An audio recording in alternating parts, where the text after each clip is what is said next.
So a few months ago, I brought up the idea of being a part of the strategic planning process that the conference is offering to churches our size. This is part of the Reach, Renew, Rejoice effort that we have been giving to. And because we are a strong church, our conference agreed that it would be a great time for us to take a more in-depth look at who we are, what we do best, and where we might sometimes struggle, and out of that, develop a plan for the next 5 to 10 years. Your Ad Council agreed for us to take part in this. So we began gathering information about our church and our community as part of a self-study. Over the summer, we had 11 mystery guests visit our church and rate us on 15 different things, ranging from whether we are known in the community, our friendliness, our worship service, the message, the music, our outreach, children's and youth ministry, follow-up, and more.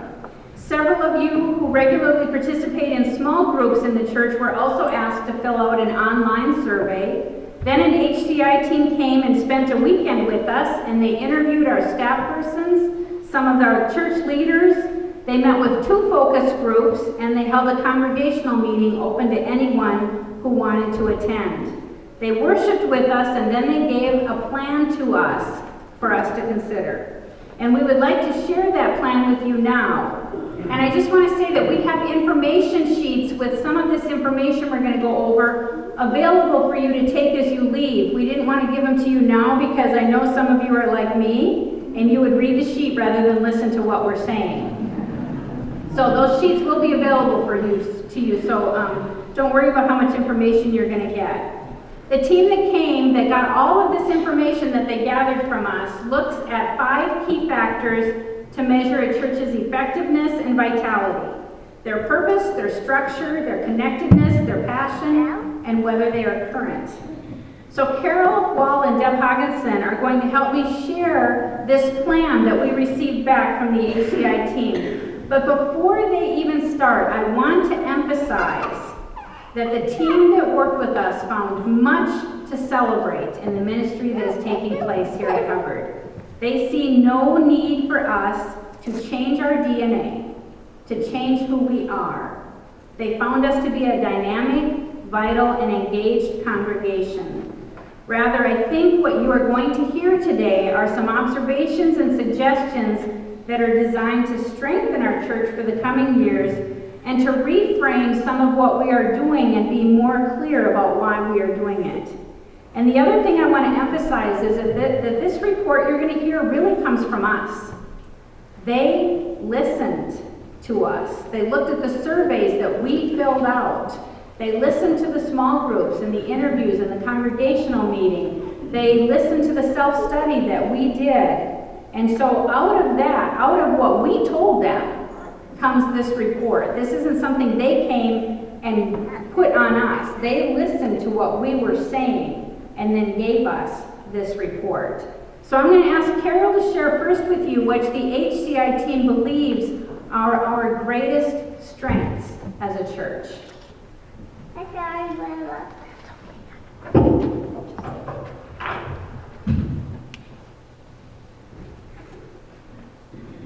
Before I give you the report on our strengths, I would like to tell a little bit of the background too of how we got to this point.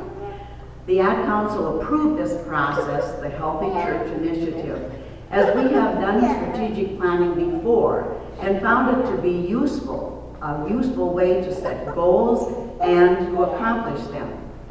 We didn't do this because there was anything wrong with our church, but we did it because we want to make sure that HUMC continues to be a vital congregation 20 years from now. Even before the HCI committee came that first weekend in November, a mountain of information regarding HUMC had been sent to them. This included several interviews of people in our community, such as a law enforcement person, a member of the Chamber of Commerce, someone in the medical field, a realtor, a resident of Hubbard, and many more. All these interviews, along with information about our property, about our budget and our history and our newsletter and more, was sent to this HCI committee. There was also a survey done online by various members of the congregation. This wealth of information, and along with the 11 mystery guest reports, were sent to the HCI committee.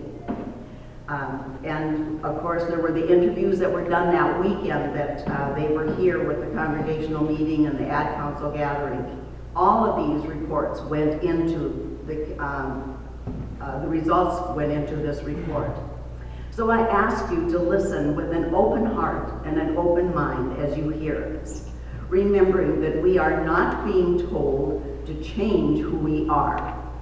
We are and want to remain a vital congregation in the years to come. Our mission statement, which is to make disciples of Jesus Christ for the transformation of the world, will remain the same. Our strengths. Number 1, strong leadership. Hubbard UMC is blessed to have a great intersection of pastoral and lay leadership. We heard multiple times how the church is blessed by Pastor Lori's presence. We heard about her helping Hubbard see new opportunities, how she addresses issues when they arise and doesn't ignore them, and how she lives what she preaches. Not only does Hubbard have strong pastoral leadership, it is evident Hubbard is blessed by strong lay leadership that is capable and willing to address challenges. This is evidenced by the way Hubbard has set goals and attained them within a couple of years.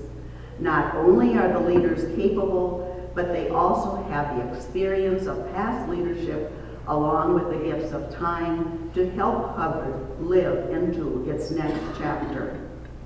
The work the leadership/church did around leading and putting on the Breakthrough Renewal Institute is just one example of the many talents, gifts, and passions of the leadership of Hubbard and put into action. Number 2, authentic desire to welcome all. Hubbard has a DNA filled with invitational spirit and sincere desire to welcome everyone. We heard multiple stories of how current members here at Hubbard, and they are here because someone invited them and they experienced radical hospitality when they came. We also heard stories of individuals invited while at the dump, and even someone invited while out on the lake cross-country skiing. This is reflected in the mystery guest report, where post-service hospitality, friendliness, and in-service greeting all scored the highest. One guest even said, without a doubt, this is the friendliest congregation and church staff I have ever met. The desire to invite and welcome doesn't just extend to those like themselves, but truly extends to everyone. We saw this in the ways the church has been intentional about reaching out to and welcoming their neighbors in the Hubbard community. We really want to lift this strength up. On Saturday morning, almost everyone stood when asked, who has invited someone to church? This is not the norm. For most of our churches, as statistics say, on average, an individual invites someone to church every 38 years. We believe this invitational culture stems from that desire to welcome all. Number 3, heart for missions. Hubbard is a generous church with their time and resources and has intentionally used those assets to reach out to others in need. This emphasis to help others beyond themselves extends from local missions all the way to global missions. The amazing amount of money and support for Wellspring, which helps to build freshwater wells in Africa, shows the global heart, and this even extended to the local context when they discovered that a neighboring family didn't have access to water, and they helped bring in a well drilling company to get the family access to water. Their missional heart for the local neighborhood was shown through providing handkerships to local youth, their backpack and school supply event, their tutoring, mentoring endeavors, and Missions in Motion, which seeks to meet the needs of the surrounding community. We heard over and over the stories of how Hubbard is reaching out to its neighborhood and the world by sharing of its abundant resources. Number 4, financial stability, capability, and stewardship mindset. Hubbard UMC is positioned to continue to do amazing things as a church. The church is generous in sharing its resources, but this has not come at the expense of budget cuts or accumulating debt. The church owns its property and carries no debt, which shows that there is a strong financial support for the church and its mission, but also a responsibility around being good stewards of these resources. Extravagant generosity is truly a description of the people and the church.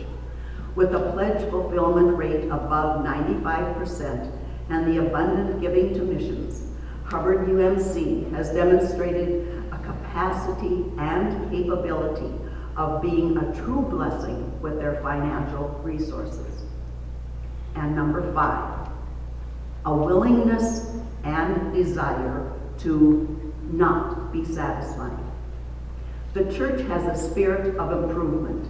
There is a desire to get better at what they do and how they do things. The church has a history of strategic planning and setting goals, which shows a desire to continue to move forward rather than a satisfaction and desire to keep things just as they are. We heard and picked up a genuine desire and hunger to reach others that aren't like themselves, and a recognition that change might be necessary to help accomplish that. Music, which is a strength of the congregation and something that has great importance to the people, was even a topic of change shared through our interviews and conversations with individuals. There is a recognition that some changes and/or new experiences with music might be needed. We did not hear things like, "Don't change this," or "No way can this be changed." Instead, we heard an overwhelming spirit of willingness to try something if it is known why and if it is gradual.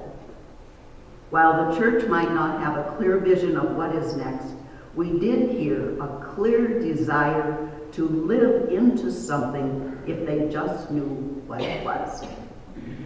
So does this sound like us? I think it does. Do you have any questions on this part, on our strengths? If not, I'll call on Deb.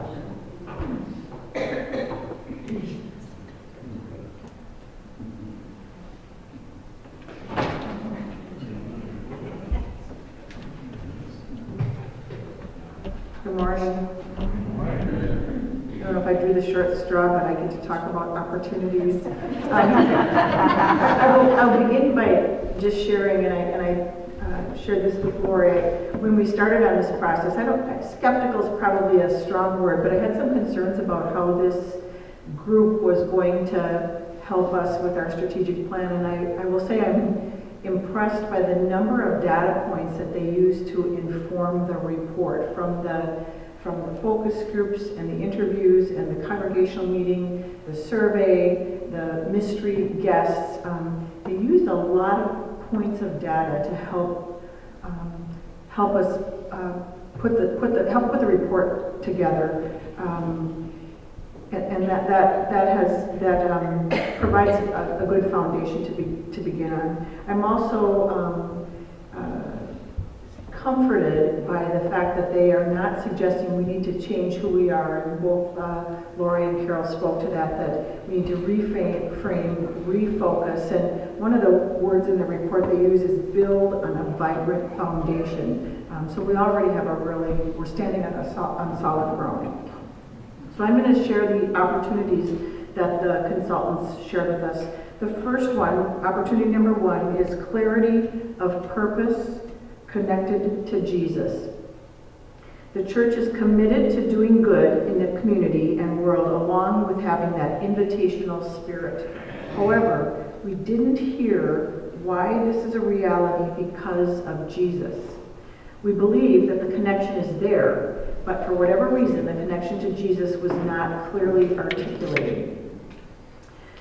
In the survey or the inventory tool that they used, we scored really high around passionate spirituality. Passionate spirituality was an example. The score around passion for church was high, while experiencing God, passion for devotions, and spiritual interconnectedness was significantly lower. And I just want to take a little time out that in this inventory that they did, this national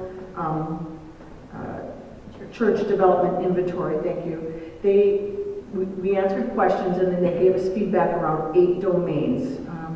So our passion for church was high, experiencing God, passion for devotion, spiritual interconnectedness were significantly lower. We saw and heard these things in our interviews and conversations, but the explicit connection to why Jesus was missing. Individuals will be asking why Jesus, and so the opportunity to explicitly share the great things Hubbard is doing with the why is instrumental and important part of the invitation to discipleship. Opportunity number 2 is telling the story. The sermon spoke to that pretty darn well this morning. Thanks for that help. Our congregation is not effectively telling their story internally or externally. The website and Facebook are underutilized in helping the community know who you are and what you are about. For example, there are no photos or stories about the congregation's mission on their website, and we do a lot of mission work. Hubbard is doing amazing things, but many outside of the church don't know about it because those stories aren't being shared. Internally, there is a challenge with the ever-shifting participation that swells in the summer and wanes in the winter. This creates a dynamic where internal communication is important so that everyone knows exactly what's happening and has a chance to celebrate and support it. Last year, when the church was surprisingly behind on its budget, it only took a small mission moment at the end of a worship service for people to respond without even being asked to specifically make up the difference. This shows that when people know what's going on, they will support the church, and this will be especially important when undergoing any changes. Opportunity number 3, they don't know what they don't know. So the shadow side of the congregation's strong leadership and membership, comprised primarily of retirees, is that it can create knowledge gaps. There's a great experience in leadership within the church, but they're in those areas that may be outside the expertise and knowledge base of those of us that are here, there can be struggles. These gaps can create an environment that keeps on doing what it is doing, not because of an intentional desire not to change, but because no one knows the possibilities of what could be done. This is particularly evident in the areas of our web presence and social media. But also we saw it demonstrated in the responses of individuals. When asked something that was unknown, individuals would hypothesize, well, maybe because, or perhaps, but we didn't hear, I don't know, and I should discover why or find out. This can lead to stuckness, being stuck, not because of desire, but because no one is able to articulate or discover the things that might need to be different and why they might need to be different. Opportunity number 4 is missing generations. One of the common threads we heard around change was a desire to have more diversity, particularly when it comes to age. This desire is understandable given a membership that is primarily composed of retirees. These missing generations can lead to stagnation because the church misses hearing the voices and perspectives of those who may be at different stages of life. This doesn't mean that it is bad that the church is this way, but we believe that the church could be even better in a more holistic community through relationships and participation of a wider generational participation. And opportunity number 5. Struggle to dream about what could be. Hubbard is a healthy and vibrant church filled with people who genuinely desire to be there and find great passion and meaning in their participation. Because many are truly happy and joyful, and that's a good thing, It can also lead to a church struggling to dream bigger about what could be. When we ask the question, what is the one thing you would change about the church? People struggle to answer that. We believe this is because everyone loves what Hubbard is, but this can also create the reality of losing the imagination of what could be and the call God may be calling us to do in the next chapter. And those are the opportunities.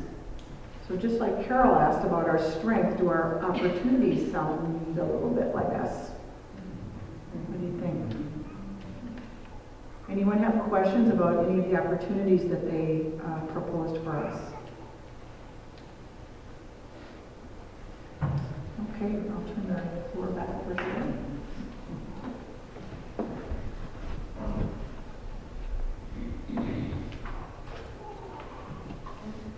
So I get to share with you their strategic recommendations for us. And before I do that, I wanted to share a little bit about how this works.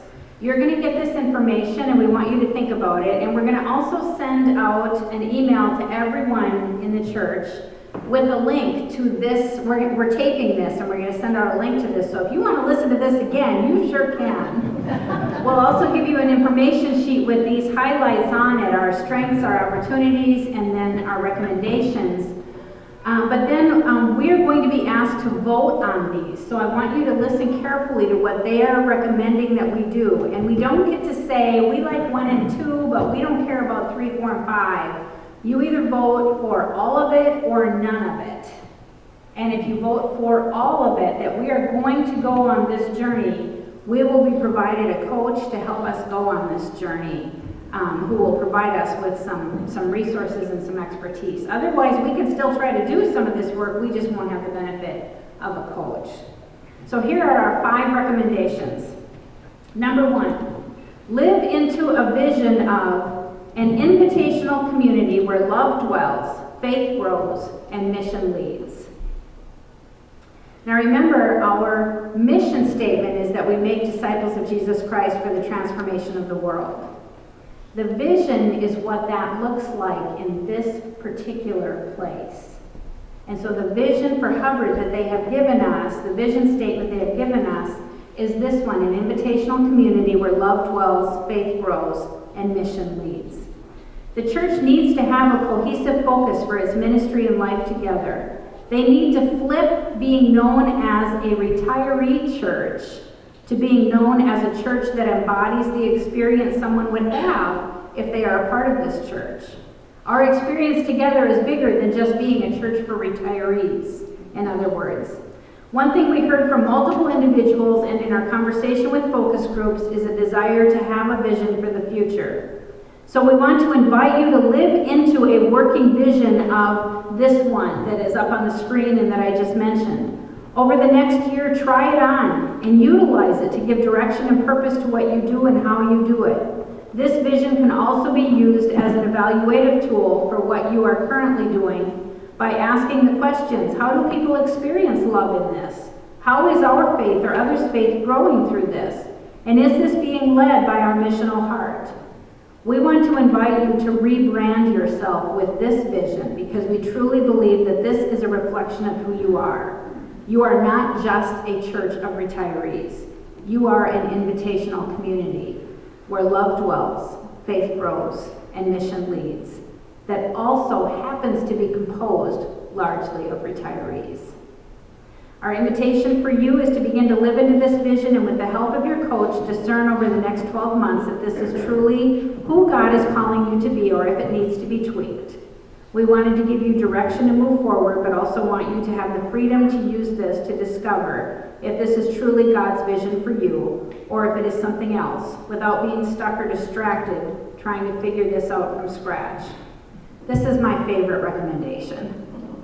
I will just say that I am so glad they didn't say spend the next year trying to craft a vision. So, number 2, intentionally telling your story.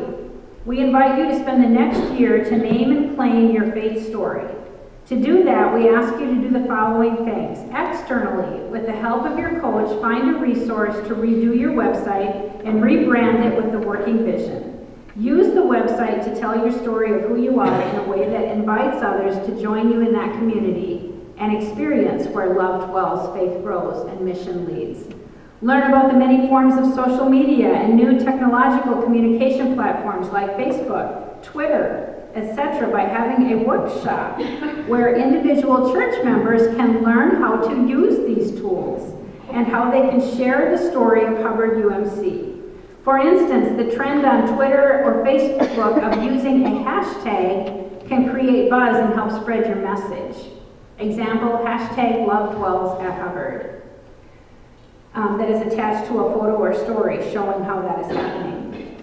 Utilize all of the various communication mediums in the Park Rapids area to tell your story, newspaper, radio, road signs, etc. Don't be afraid to share the amazing work you are doing and the ways you are giving financially to help others.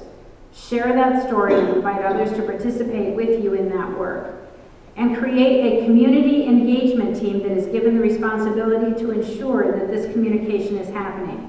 Equip them to not only do the work, but also to be able to evaluate and adjust communications as needed to increase the impact.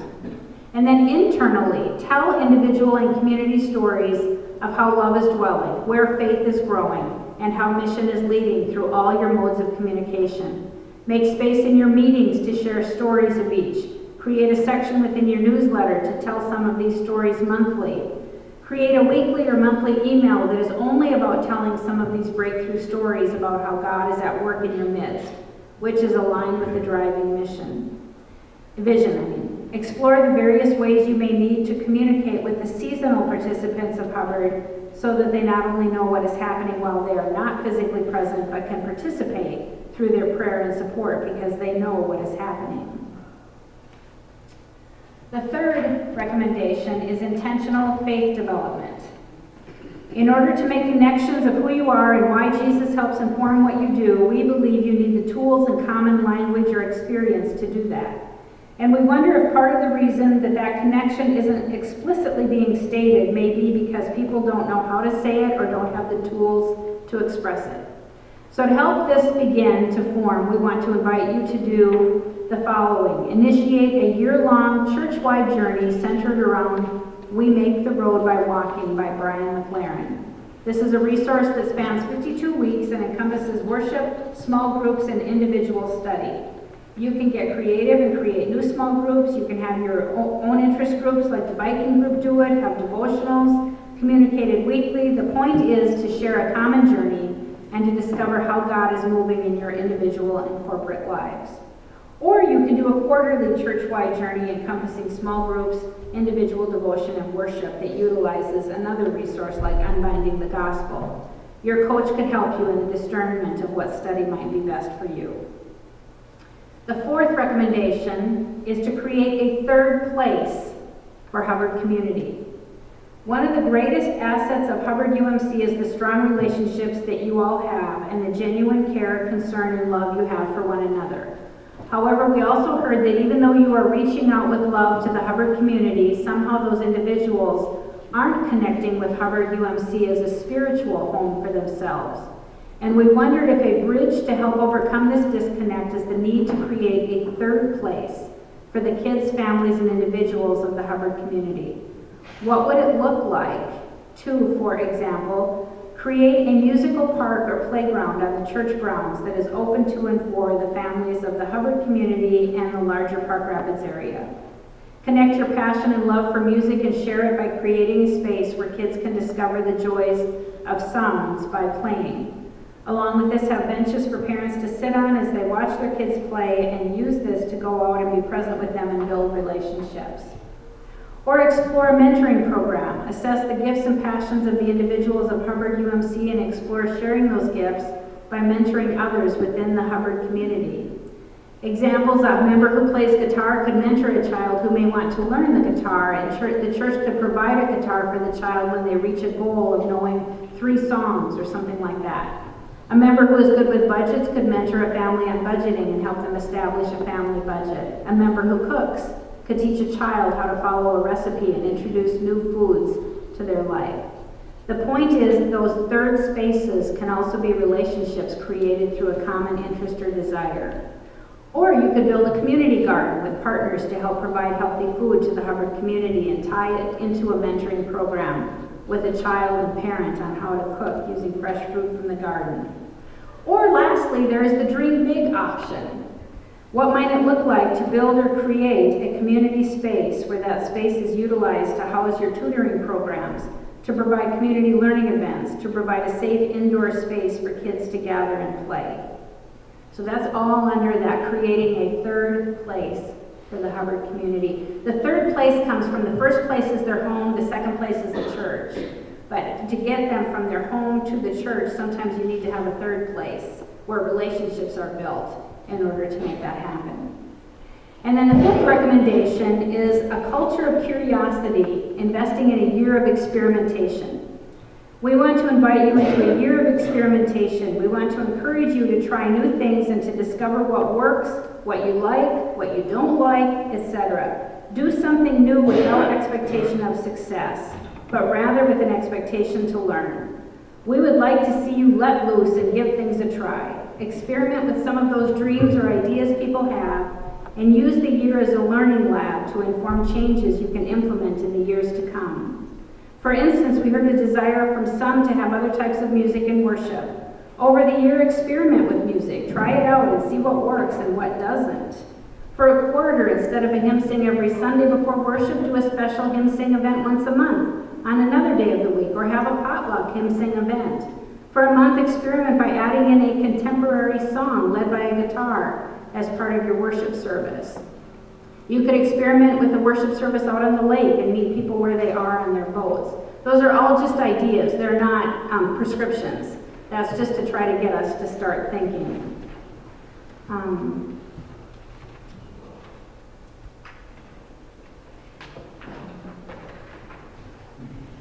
Allow yourself to experiment, knowing that nothing is set in stone. Have an attitude of nothing is too crazy to at least ask about and possibly try. We believe that this will allow for people to be open to some of the changes that might be necessary, but will also help create a community of people who are able to dream about what could be in new ways. So those are the 5 recommendations. And I'm asking you to think about those. They're really open-ended. They didn't say, do this and do it this way and do it in this season. They said, think about trying this.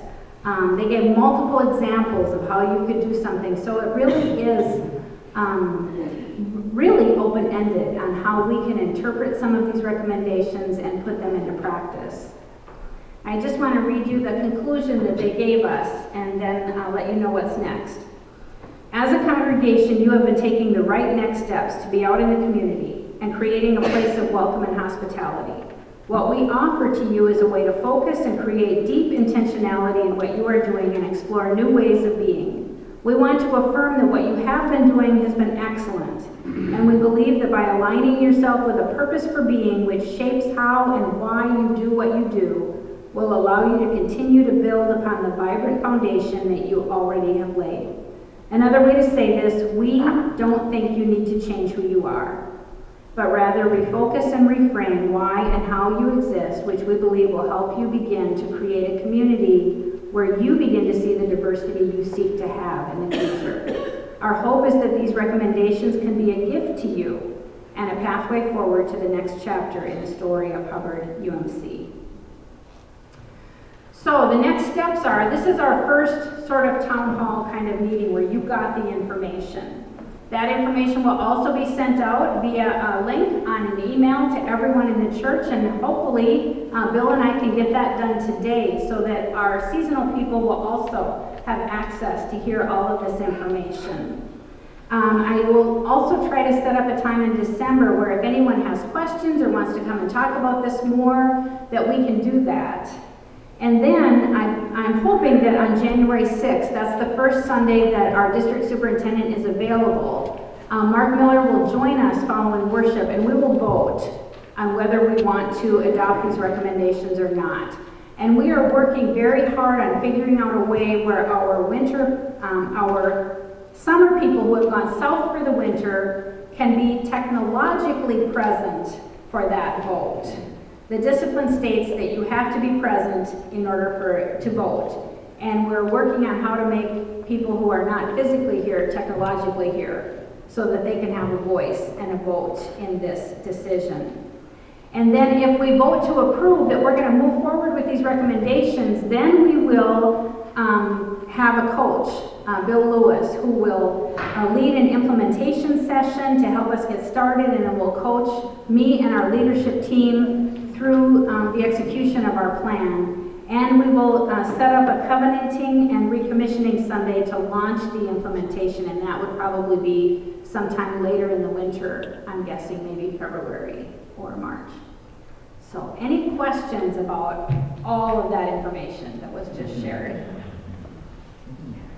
It's a lot. I know you just listened for a really long time. We have handout sheets for you, and this will be online, this presentation. So now I am going to dismiss you with a blessing so that you can go and enjoy some well-deserved coffee and treats.